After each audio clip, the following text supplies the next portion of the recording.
जैसे कि आपके जीवन में आपका बच्चा या बच्ची आगे बढ़ नहीं रहे हैं या पढ़ने में कमजोर है, तो आप जो भी समस्या हो वह वीडियो में आप डाल सकती है, क्योंकि हम आपके कमेंट को विशेष रूप से देखते हैं और उसका आपको रिप्लाई करते हैं। इसलिए आप कमेंट अवश्य करें या फिर जय मां लक्ष्मी अवश्य लिखें। अब मैं आपको बताता हूं कि आपको ऐसे कौन से पशु पक्षियों की सेवा करने मात्र से भी आपको जो भी मनोकामना है पूर्ण हो सकती है। दोस्तों, ऐसा को इस वीडियो को पूरा ही देखना होगा, तभी आप मकर संक्रांति के संपूर्ण जानकारी आपको प्राप्त हो सकती है। और प्रत्येक बात को आप ध्यान से सुनिएगा। जो उपाय मैं आपको बताता हूं वह उपाय करने मात्र से आपको धन लाभ, संपत्ति लाभ, मनोकामना सिद्धि होगी। आपको बता दें कि आपके परिवार में जो लड़ाई झगड़ा कई सालों से चल रहा है, जानते हैं कि हर घर में लड़ाई होती रहती है। आजकल के जमाने में भाई भाई से लड़ रहा है। दोस्तों, इसका सिर्फ और सिर्फ एक ही कारण है कि आज के जमाने में हर किसी को किसी पर विश्वास ही नहीं है। पर मैं आपको यकीन दिलाता हूं, अगर यह वीडियो आप पूरा देख लेते हो तो आपकी मनोकामना पूर्ण होगी और आपके घर में जो क्लेश मचा हुआ है या फिर आप बहुत गरीब हो तो आप पैसे वाले बन जाओगे। दोस्तों, मकर संक्रांति के दिन इन उपाय को आपको जरूर करना होगा, तभी आपको लाभ की प्राप्ति हो सकती है। तो चलिए दोस्तों, जान लेते हैं।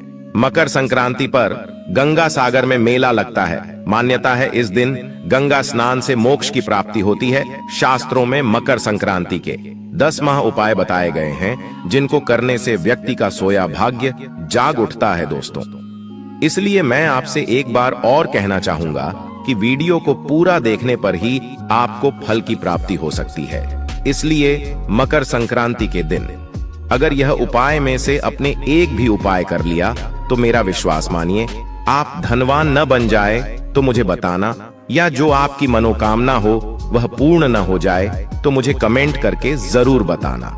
दोस्तों, ऐसे कई व्यक्ति हैं जिन्हें प्राचीन उपाय बताए हैं। इन उपायों से उन्हें धन की प्राप्ति हुई है, ऐश्वर्य की प्राप्ति हुई है और उनके जीवन में धन संपत्ति का आगमन हुआ है।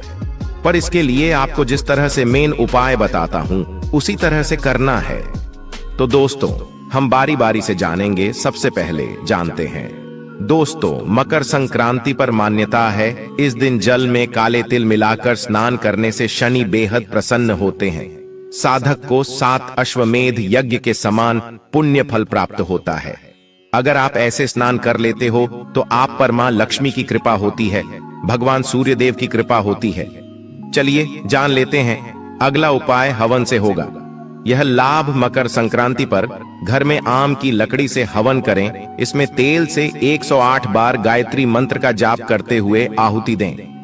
मान्यता है इससे घर में खुशहाली आती है, बीमारियां खत्म होती हैं, घर में सकारात्मक ऊर्जा का प्रवाह बना रहता है और घर में धन संपत्ति का भी बड़े ही ऐश्वर्य के साथ आगमन होता है और मां लक्ष्मी का भी घर में आगमन होता है। इसलिए आप गायत्री मंत्र का जप सुबह सुबह नहा धोकर आप स्नान कर कर ही मां गायत्री मंत्र का उच्चारण जरूर करें। और ध्यान रखें कि आप यह कार्य नहाकर और अच्छे से आप किसी कपड़े के ऊपर बैठकर इसका उच्चारण जरूर करें। सूर्य देव की पूजा के लिए मकर संक्रांति का दिन श्रेष्ठ माना जाता है। सूर्य देव को पानी में लाल चंदन, लाल फूल, काला तिल, गुड़ डालकर अर्घ्य दें। इससे मान सम्मान में वृद्धि होती है। करियर सूर्य की तरह चमकता है। हमारे ईष्ट सूर्य देव मंत्र सूर्य देव नहीं है बल्कि ये भगवान है जो हमें प्रकाश की ऊर्जा प्रदान करते हैं। और दोस्तों, आपको बता दें कि जो शनिदेव होते हैं वह इन्हीं की आज्ञा पर ही कार्य करते हैं। इसलिए आप सूर्य देव को पूजा अवश्य करें और ऐसा करने से आपको मनोवांछित फल की प्राप्ति होती है। दोस्तों, अगर लाइक ना किया हो तो जरूर करें।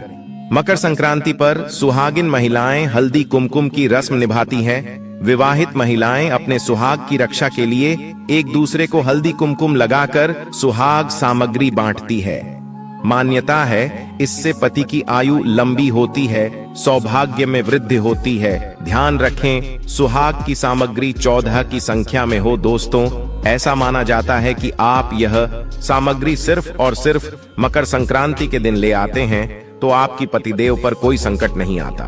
और ऐसा भी माना जाता है कि जो करवा चौथ का व्रत होता है, अगर कई स्त्रियां उसे को रख नहीं पाती हैं, पर मकर संक्रांति के दिन घर में यह चीज ले आती है तो आप पर माता रानी की ऐसी कृपा होती है, जो फल आपको करवा चौथ पर नहीं मिल पाता वह फल इसी समय भी मिल जाता है। इसलिए यह 14 की 14 चीज घर में जरूर लाना चाहिए। दोस्तों, अब हम जान लेते हैं कि मकर संक्रांति के दिन ऐसे कौन सी चीजों का दान करने मात्र से हमें 100 हाथियों के दान करने के बराबर फल की प्राप्ति होती है।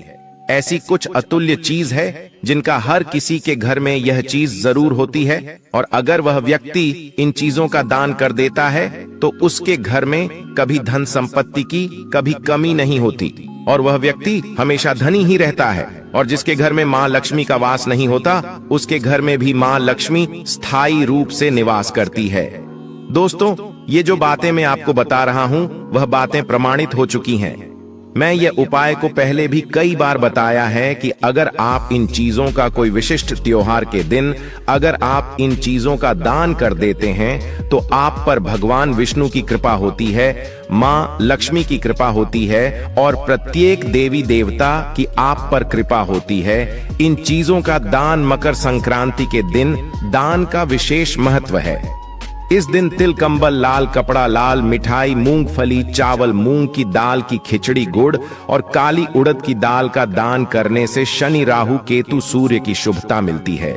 व्यक्ति धनवान बनता है। दोस्तों, आगे जानकारी बताने से पहले आपसे मैं कहना चाहूंगा कि आप अपनी राशि को हमारे कमेंट बॉक्स में जरूर डाल दें, क्योंकि हम राशि के अनुसार कुछ ऐसे उपाय भी बताते हैं जिससे आपको कुछ ऐसी अचूक और आसान उपाय बताते हैं जिससे आपको लाभ ही लाभ होता है।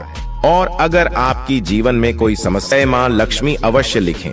अब मैं आपको बताता हूं कि आपको ऐसे कौन से पशु पक्षियों की सेवा करने मात्र से भी आपको जो भी मनोकामना है पूर्ण हो सकती है। दोस्तों, ऐसा माना जाता है कि पशु पक्षियों की सेवा इस दिन अवश्य करनी चाहिए। गाय को हरा चारा, चींटियों को शक्कर मिला आटा, मछलियों को आटे की गोलियां, पक्षियों को बाजरा खिलाना शुभ माना जाता है।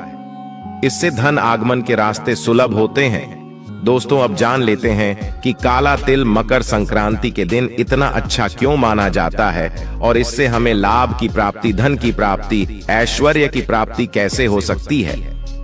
मकर संक्रांति पर एक मुट्ठी का काले तिल परिवार के सिर से 7 बार उतारकर उत्तर दिशा में फेंक दें। इससे रोग दूर होते हैं, कर्ज की समस्या से छुटकारा मिलता है। दोस्तों, अब मैं बात करने वाला हूं पितृ जो हमारे पूर्वज होते हैं उनके बारे में। दोस्तों, अगर पितरों को प्रसन्न कर लेते हो तो आपका जीवन तो वैसे ही धनवान हो सकता है। दोस्तों, क्योंकि हमारी जो पूर्वज होते हैं वह हमें प्रत्येक समय देखते हैं और हमारे जीवन का एक अभिन्न अंग होते हैं।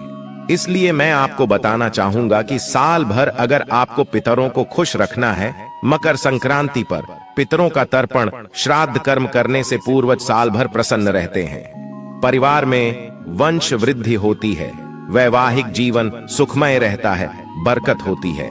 दोस्तों, आ सकती है क्योंकि हम आपके कमेंट को विशेष रूप से देखते हैं और उसका आपको रिप्लाई करते हैं। इसलिए आप कमेंट अवश्य करें या फिर जय मां लक्ष्मी अवश्य लिखें।